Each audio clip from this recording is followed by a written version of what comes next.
ಓಂ ಗಂಗಣಪತಯೇ ನಮಃ.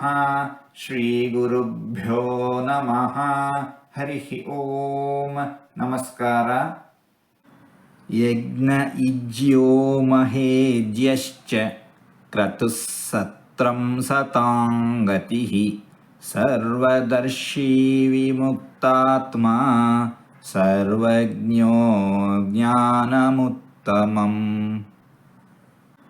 ಯಜ್ಞ ಇಜ್ಯೋ ಮಹೇಜ್ಯಶ್ಚ ಕ್ರತುಃ ಸತ್ರಂ ಸತಾಂ ಗತಿಃ ಸರ್ವದರ್ಶೀ ವಿಮುಕ್ತಾತ್ಮ ಸರ್ವಜ್ಞೋ ಜ್ಞಾನಮುತ್ತಮಂ.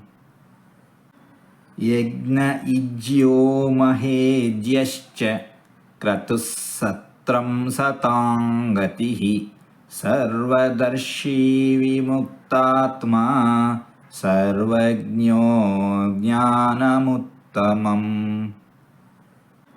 ಯಜ್ಞ ಇಜ್ಯೋ ಮಹೇಜ್ಯಶ್ಚ ಕ್ರತುಃ ಸತ್ರಂ ಸತಾಂ ಗತಿಃ ಸರ್ವದರ್ಶೀ ವಿಮುಕ್ತಾತ್ಮ ಸರ್ವಜ್ಞೋ ಜ್ಞಾನಮುತ್ತಮಂ. ಯಜ್ಞ ಇಜ್ಯೋ ಮಹೇಜ್ಯಶ್ಚ ಕ್ರತುಃ ಸತ್ರಂ ಸತಾಂ ಗತಿಃ ಸರ್ವದರ್ಶೀ ವಿಮುಕ್ತಾತ್ಮ ಸರ್ವಜ್ಞೋ ಜ್ಞಾನಮುತ್ತಮಂ.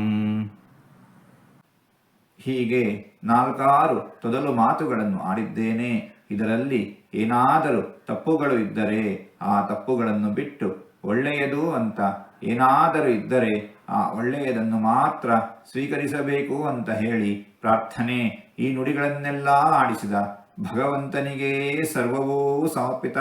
ಸರ್ವಂ ಶ್ರೀಕೃಷ್ಣಾರ್ಪಣಮಸ್ತು.